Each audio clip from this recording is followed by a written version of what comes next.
Hello student, कैसे हो सारे बच्चे। कल हमने फैराडे का प्रथम नियम तक अपन ने देख लिया था। समझ में आ गया होगा सारे बच्चों को। आज हमारा जो सेकंड पॉइंट है वो है फैराडे का द्वितीय नियम। ये भी इम्पोर्टेंट है, निशान लगा लेना। फैराडे का द्वितीय नियम देखो, यदि विद्युत की समान मात्रा, मतलब अब की बार हमने क्या लिया, विद्युत की मात्रा क्या लिए, समान ली है, वो अगर अलग अलग वैद्युत अपघट्य में से प्रवाहित कर रहे, वैद्युत अपघट्य क्या लिया आपकी बार, अलग अलग लिया है, तो जो इलेक्ट्रोड पर जो निक्षेपित यानी कि इकट्ठा होना, इलेक्ट्रोड पर निक्षेपित अलग अलग पदार्थ को की जो मात्रा होती है, इलेक्ट्रोड पर निक्षेपित अलग अलग पदार्थ की मात्रा उनके तुल्यांकी भार के क्या होगी, अनुक्रमानुपाती होगी। कहने का मतलब है कि अगर अपन क्या ले रहे हैं, दो अलग अलग वैद्युत अपघट्य ले रहे हैं, लेकिन दोनों के अंदर धारा क्या दे रहे हैं, समान दे रहे हैं।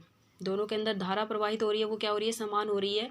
तो दोनों इलेक्ट्रोड के ऊपर जो निक्षेपित होने वाले अलग अलग पदार्थ की मात्रा है, क्योंकि हमने पदार्थ क्या लिया है, अलग अलग लिया है, वैद्युत अपघट्य क्या लिया है, अलग अलग लिया है, तो पदार्थ की जो मात्रा है वो उसके तुल्यांकी भार के क्या होगी, समानुपाती होगी। जैसे हमने पदार्थ जो है वो m समानुपाती ई किसको माना है, उसका तुल्यांकी भार को, इक्विवेलेंट वेट जो होता है उसको ई से लिखते हैं। समीकरण नंबर 1 दे दिया। अब हमने देखो दो वैद्युत अपघट्य लिए हैं, कौन कौन से लिए हैं, एक तो CuSO4 लिया है और एक AgNO3 लिया है। इसमें से अपन क्या कर रहे हैं, धारा प्रवाहित कर रहे हैं, तो जो कॉपर और Ag की जो निक्षेपित मात्रा है वो उसके तुल्यांकी भार की क्या होगी, अनुपात में होगी। जैसे कॉपर की निक्षेपित कॉपर की मात्रा बटे में निक्षेपित Ag की मात्रा, दोनों को एक साथ लिख दिया है, वरना अलग अलग लिखते तो कॉपर की मात्रा समानुपाती कॉपर का तुल्यांकी भार लिखते, फिर Ag की मात्रा, तो मैंने दोनों को एक साथ लिख दिया है। निक्षेपित कॉपर की मात्रा बटे निक्षेपित Ag की मात्रा बराबर में कॉपर का तुल्यांकी भार बटे में Ag का तुल्यांकी भार।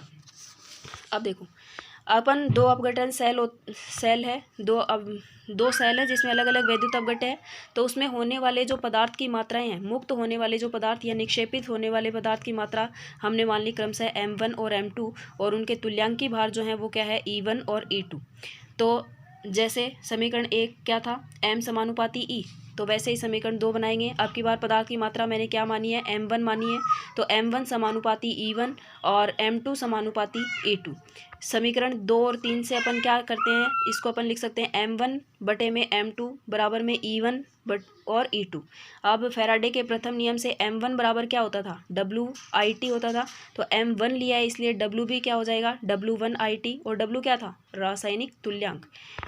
W1IT बटे में W2IT बराबर में E1 अपॉन में E2, IT से IT कैंसिल, क्या बचेगा, W1 अपॉन में W2 बराबर में E1 अपॉन में E2, यानी कि W जो है वो समानुपाती E, यानी कि किसी पदार्थ का जो रासायनिक तुल्यांक होता है, ये W क्या, रासायनिक तुल्यांक, वो उसके तुल्यांकी भार के भी क्या होता है, समानुपाती होता है।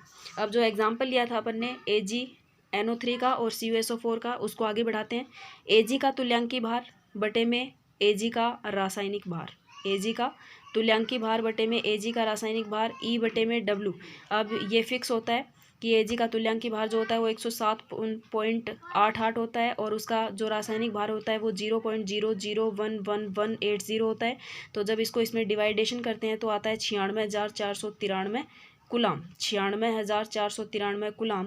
वैसे ही कॉपर का तुल्यांकी भार बटे में कॉपर का रासायनिक भार E बटे में W, इसका जो तुल्यांकी भार होता है कॉपर का वो 31.88 बटे में उसका जो रासायनिक भार होता है वो होता है 0.0003296। तो ये इसका डिवाइडेशन करेंगे तो आएगा 96,567 कुलाम।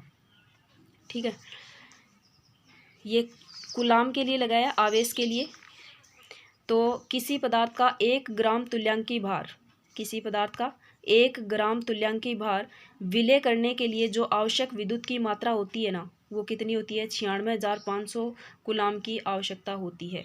इसे कहा जाता है 1 फैराडे। देखो 96,493 लगभग 96,500, 96,567 लगभग अपन क्या मान सकते हैं, 96,500 मान सकते हैं। तो ये कह रहा है कि अगर 1 ग्राम, ये जो Ag का तुल्यांकी भार है ना, ये 1 ग्राम का है, तो 1 ग्राम तुल्यांकी भार को विलय करते हैं किसी पदार्थ के अंदर, तो उसमें जो विद्युत की ज़रूरत होती है वो कितनी होती है, 96,500 कुलाम की ज़रूरत होती है, और इसे ही क्या कहा जाता है, 1 फैराडे कहा जाता है। तो 1 फैराडे की डेफिनेशन क्या हो जाएगी, किसी पदार्थ को के 1 ग्राम तुल्यांकी भार को विलय करने के लिए आवश्यक विद्युत की मात्रा क्या कहलाती है? 1 फैराडे कहलाती है। या अपन ये कह सकते हैं कि 1 फैराडे का जो आवेश होता है ना, वो 1 मोल इलेक्ट्रॉन के आवेश के बराबर होता है। 1 फैराडे का आवेश 1 मोल इलेक्ट्रॉन आवेश के बराबर होता है। कैसे? 1 फैराडे बराबर 1 मोल इलेक्ट्रॉन के लिए देखो, 1 मोल इलेक्ट्रॉन का आवेश कितना होता है? 1.602 × 10⁻⁹ और उसको किससे गुणा कर दें? अवोगाद्रो संख्या से 6.023 × 10⁻23। तो क्या आ जाता है? 1 मोल इलेक्ट्रॉन का आवेश आ जाता है। जब इसको मल्टीप्लाई करते हो ना, तब भी कितना आता है? 1 फैराडे बराबर 96,500 कूलम। तो या तो 1 फैराडे 96,500 जो है वो किसके बराबर होता है? 1 मोल इलेक्ट्रॉन के आवेश के बराबर होता है। ये आपको याद रखना है, 1 फैराडे इंपॉर्टेंट चीज़ है ये। ओके, उसके बाद नेक्स्ट आता है कि वैद्युत अपघटनी जो विलयन है उसका चालकत्व कैसे निकालते हैं, मतलब इसके अलग अलग पॉइंट्स अपन बना के लिखते हैं। सबसे पहले ओम का नियम आपने पढ़ा होगा फिजिक्स में, एक बार फिर से देख लो। किसी भी चालक का जो विद्युतीय प्रतिरोध होता है आर, किसी भी चालक का विद्युतीय प्रतिरोध को किससे लिखते हैं? आर। वो उसकी लंबाई के तो क्या होता है? समानुपाती होता है। और अनुप्रस्थ काट के क्षेत्रफल को किससे शो करते हैं? ए से। उसके क्या होता है? व्युत्क्रमानुपाती होता है सॉरी।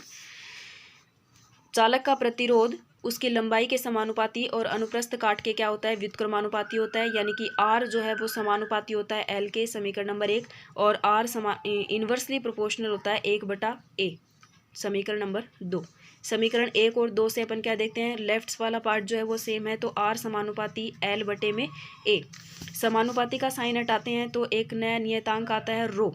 क्या है ये? रो L/a। रो क्या है? एक नियतांक है। रो एक नियतांक है जिसको बोलते हैं विशिष्ट प्रतिरोध या फिर प्रतिरोधकता। ध्यान से देखना, यहाँ पे ये प्रतिरोधकता लिखा है। तो रो क्या है? एक नियतांक है जिसको अपन क्या बोलते हैं? विशिष्ट प्रतिरोध या फिर प्रतिरोधकता। जो प्रतिरोध आर है ना, उससे अलग है ये प्रतिरोधकता। अब रो की देखो इकाई निकालते हैं। रो की इकाई ओम मीटर या फिर ओम सेंटीमीटर।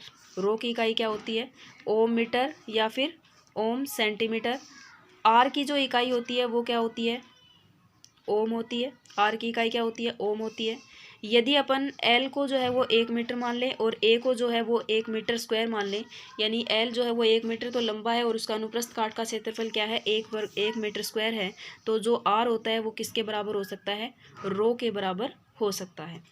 नेक्स्ट प्रतिरोधकता, यानी रो को ही अपन डिफाइन करते हैं। तो किसी भी पदार्थ की जो प्रतिरोधकता है वो क्या होती है? उसका वो प्रतिरोध होता है जब उसकी लंबाई कितनी हो? 1 मीटर, और उसके अनुप्रस्थ काट का क्षेत्रफल क्या हो? 1 मीटर स्क्वायर। यहाँ से इसकी डेफिनेशन बनी है कि रो क्या होता है? प्रतिरोधकता उसका वो प्रतिरोध है, प्रतिरोध के बराबर है ना, आर बराबर रो।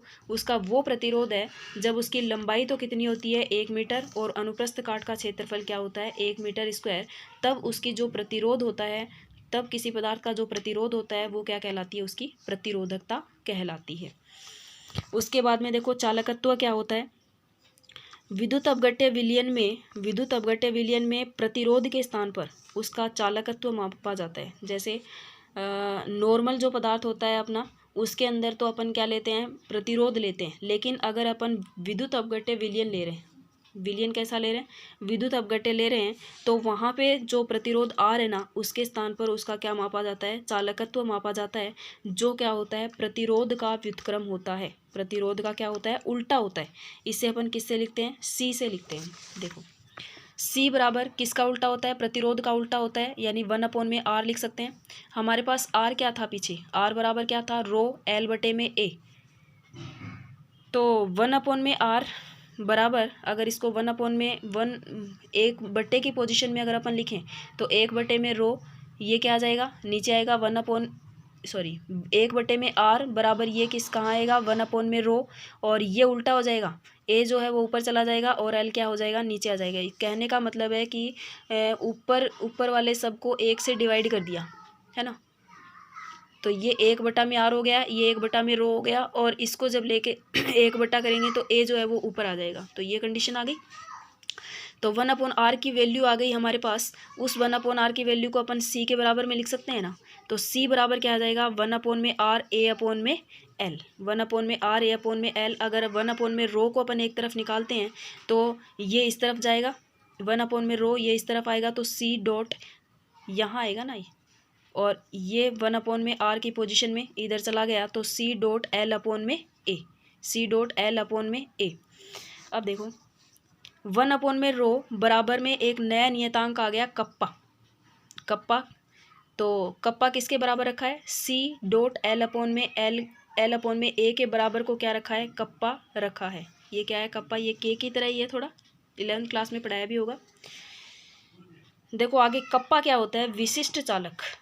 प्रतिरोधकता का व्युत्क्रम, प्रतिरोधकता क्या है, रो, उसका व्युत्क्रम क्या कहलाता है, विशिष्ट चालकत्व कहलाता है, जिसे अपन क्या करते हैं, कप्पा से रिप्रेजेंट करते हैं। यानी कि सी बराबर क्या होता है, kappa dot A dot upon में एल, ये आया था ना, सी बराबर ये सी बराबर 1/रो A/L। तो इसका इस 1/रो की जगह क्या लिख सकते हैं, कप्पा लिख सकते हैं, क्योंकि ये क्या होता है, उसका उल्टा होता है। तो सी बराबर में कप्पा डॉट A/L। चालकत्व और विशिष्ट चालक, अब इनकी इकाई निकालते हैं। देखो सी जो है वो किसका उल्टा होता है, जो चालकत्व होता था वो किसका उल्टा होता था, 1/r का। तो आर की जो इकाई होती है वो क्या होती है, ओम होती है। तो सी को अपन क्या लिख सकते हैं, सी की इकाई क्या आ जाएगी, चालकत्व की इकाई क्या आ जाएगी, ओम इनवर्स। और एसआई यूनिट में इसको सीमेंस या साइमन्स, जो आपको अच्छा लगे, साइमन्स, एस से क्या करते हैं, रिप्रेजेंट करते हैं। एसआई यूनिट में इसको किससे रिप्रेजेंट करते हैं, यानी ओम इनवर्स लिख सकते हैं, या फिर साइमन लिख सकते हैं, या सीमेंस लिख सकते हैं। विशिष्ट चालकत्व की इकाई करेंगे तो सी बराबर क्या होता है, कप्पा डॉट A/L। कप्पा को बाहर निकालेंगे, कप्पा बराबर में सी डॉट एल इधर जाएगा, L/A। कप्पा बराबर चालकत्व की इकाई अभी अभी निकाल ली अपन ने, ओम इनवर्स। एल क्या है, मीटर में, और ए क्या होता है, मीटर स्क्वायर में होता है। तो 1 मीटर से 1 मीटर कैंसिल, तो क्या कप्पा बराबर क्या बच गया, ohm inverse metre inverse, ohm inverse metre inverse. अगर एसआई में लिखें तो ओम इनवर्स, या फिर क्या लिख सकते थे, साइमन, और मीटर के साथ में इनवर्स ऑलरेडी यहाँ पे प्रेजेंट है। सॉरी, एम कटा हुआ नहीं है, इसको कटा हुआ मत मानना। तो ये एसआई यूनिट क्या हो जाएगी इसकी, साइमन मीटर इनवर्स। चालकता पढ़ा दूँ क्या आज ही, चलो छोटा सा ही है। माना कि दो इलेक्ट्रोड हैं, वो विलयन में डूबे हुए हैं, जिनका अनुप्रस्थ काट का क्षेत्रफल क्या है, 1 मीटर स्क्वायर, और लंबाई क्या है, 1 मीटर है। तो किसके बराबर होगा, कप्पा बराबर में सी डॉट L/A। कप्पा बराबर में सी, क्योंकि अपन ने क्या मान लिया, अनुप्रस्थ काट को भी 1 मीटर स्क्वायर और लंबाई को भी 1 मीटर। तो कप्पा किसके बराबर हो गया, सी के। अतः इन इलेक्ट्रोड के बीच भरे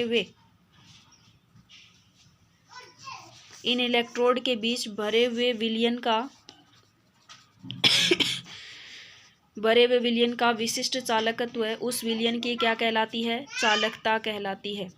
अब एक नया पॉइंट है, देखो L/A को इसने माना है x, L/A को क्या माना है, x क्या होता है, सेल स्थिरांक होता है। ये एक इंपॉर्टेंट चीज़ है आगे। L क्या होता है, x क्या होता है, सेल स्थिरांक होता है। यानी कि सेल की जो लंबाई और सेल का जो अनुप्रस्थ काट का जो अनुपात होता है, सेल की लंबाई L और अनुप्रस्थ काट का क्षेत्रफल A के रेशियो को अपन क्या कह सकते हैं, अनुपात को अपन सेल स्थिरांक कहते हैं। यानी कि कप्पा बराबर अगर लिखना चाहें सी डॉट L/A, अगर उसको 1 मीटर और 1 मीटर स्क्वायर ना माने तो कप्पा बराबर सी डॉट x अपन क्या कर सकते हैं, इसको मान सकते हैं। यानी कि विशिष्ट जो चालकता है वो किसके बराबर होगी, चालकता गुणा में सेल स्थिरांक के बराबर होगी। विशिष्ट चालकता यानी कप्पा चालकता और सेल स्थिरांक के क्या होगी, गुणा के बराबर होगी। इम्पोर्टेंट चीज़ है ये, इस पे क्वेश्चन आता है, सेल स्थिरांक निकालना पूछा जाता है कई बार। क्वेश्चन मैं बताऊंगी आगे। यहाँ तक आज आप लोग देख लेंगे, कल अपन आगे का टॉपिक देखेंगे। और ध्यान से इसको पढ़ लेना, 2 या 3 बार इसको रिपीट करना, ओके।